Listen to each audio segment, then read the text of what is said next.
আসসালামু আলাইকুম ফ্রেন্ডস, সন্ধ্যেবেলা প্রচণ্ড খিদে পেয়েছিল, তাই ভাবি কী বানাই।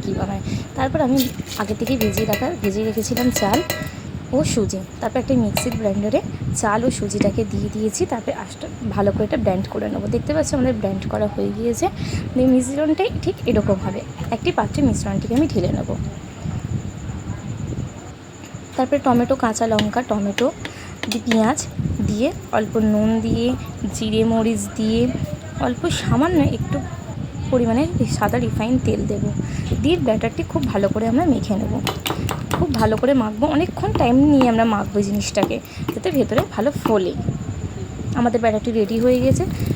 গরম করা করে তার মধ্যে সাদা রিফাইন তেল দিয়ে আস্তে করে 1 চামচ ব্যাটারটি দিয়ে দেবো।